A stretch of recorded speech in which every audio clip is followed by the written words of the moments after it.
કે હવે ગુજરાત રાજ્યમાં લોકશાહી જેવું કંઈ રહ્યું નથી. અત્યારે અમલદારશાહી અને ગુજરાત રાજ્યના તમામ વહીવટી અમલદારો એ હવે ભાજપના કાર્યકર્તાઓ બની ગયા છે.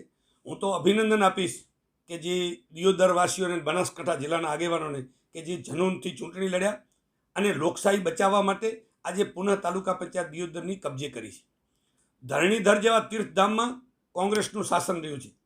અને મારે આપને એ વાત કરવી છે કે સમગ્ર કચ્છ જિલ્લામાં જ્યારે ચૂંટણીઓ થઈ ત્યારે જે લોકો મુસ્લિમોને વિધર્મીઓ કહીને ગાળો દેનારો પક્ષ જે છેડે ચોક ગાળો આપતો હતો એ લોકોએ અત્યારે જિલ્લા પંચાયતમાં એક પણ કોંગ્રેસનો મુસ્લિમ આગેવાન ચૂંટાઈને આવ્યો નથી અને ભાજપના ચૂંટાઈને આવ્યા છે.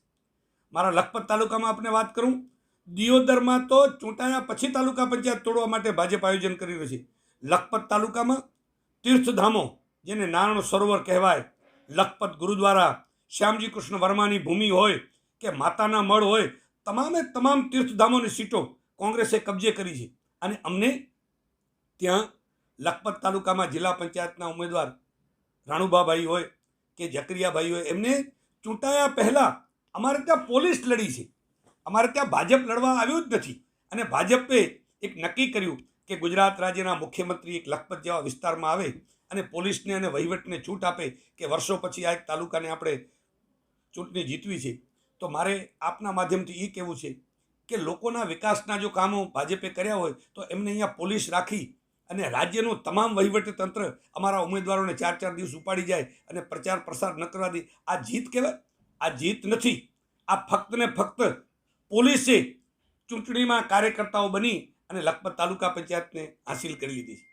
આખા કચ્છ જિલ્લામાં ઈવીએમ મશીનો અને ભાજપનો વહીવટ અને પોલીસ તંત્ર એમણે જ જીત મેળવી છે. ભાજપના આગેવાનોની જીત છે જ નહીં. જો 30 વર્ષમાં ભાજપ સત્તા ઉપર હોય અને એમ કહેતું હોય કે વિરોધ પક્ષમાં, તો કોંગ્રેસ વિરોધ પક્ષમાં જ છે 30 વર્ષથી અને ભાજપ 30 વર્ષથી સત્તામાં છે.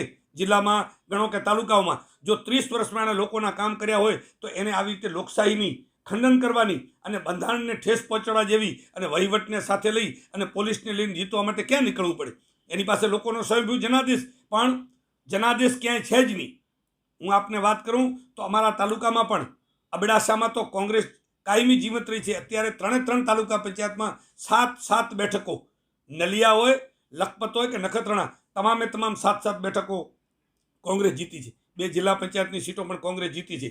અને આપને હું ખાસ વિનંતી કરું કે વિપક્ષની ભૂમિકામાં અબડાસામાં કહો કે કચ્છ જિલ્લામાં કોંગ્રેસ મજબૂતાઈથી વિપક્ષની ભૂમિકા 30 વર્ષથી નિભાવે છે અને હજુ પણ નિભાવશે.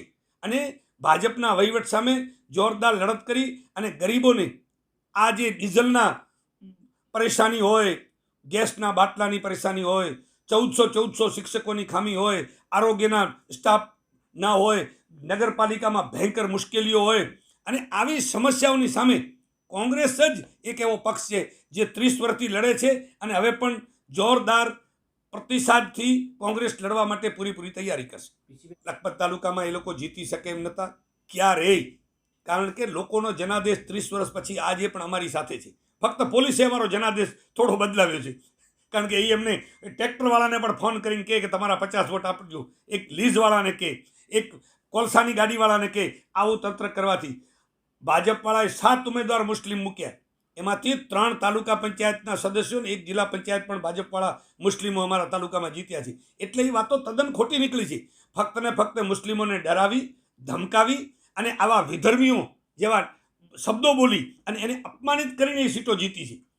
અને જે લોકોને એ લોકો જીતાડવા માટે લઈ આવ્યા હતા મુખ્યમંત્રી, એ લોકો તો 500 વોટે જીત્યા હતા, એને અમે 50 વોટે જીતવા દીધા છે. અને લખપત તાલુકામાં તો ફક્ત અમે 17 વોટે અને 50 વોટે 2 સીટો ગુમાવી છે, એટલે અમારી તાલુકા પંચાયત ગુમાવી છે. બાકી લખપતમાં કોંગ્રેસનો જ જનાદેશ છે. સાહેબ, આખા ગુજરાત રાજ્ય જાણે છે કે જેમ ધારાસભ્યનું ખરીદોનું એક જે પ્રકરણ ચાલ્યું, એમ અબડાસામાં 3-4 ધારાસભ્યો બદલી ગયા, જીતીને ભાજપમાં જતા રહ્યા. એવી જ રીતે આખા અબડાસામાં લોકશાહી ખતમ કરવા માટે ભાજપનો ભ્રષ્ટાચાર, ભાજપના પૈસા, ઈવીએમ, જે વિચાર કરો વરાડિયા જેવા ગામ અને સિંધોડી જેવા ગામમાં આખું ગામ સિંધોડીનું ભાજપનું હોય, તેમાં 300 વોટ એઆઈએમને નીકળે. આવી ઈવીએમની મુશ્કેલીઓ અને આવું આખે આખું તંત્ર ઈવીએમથી ભરડામાં આવી ગયું હતું, છતાં આજની તારીખમાં સરકારના પેટનું પાણી નથી હલતું. એટલે લખપત કહો કે કચ્છ કહો કે જેની અંદર ફક્ત ને ફક્ત વહીવટ જ એ અધિકારીઓ અને પોલીસવાળા એ ભાજપના કાર્યકર્તાઓ બની અને ઈવીએમના સહારે આ બધી જીત મેળવી છે. લોકોને મૂર્ખ બનાવે છે.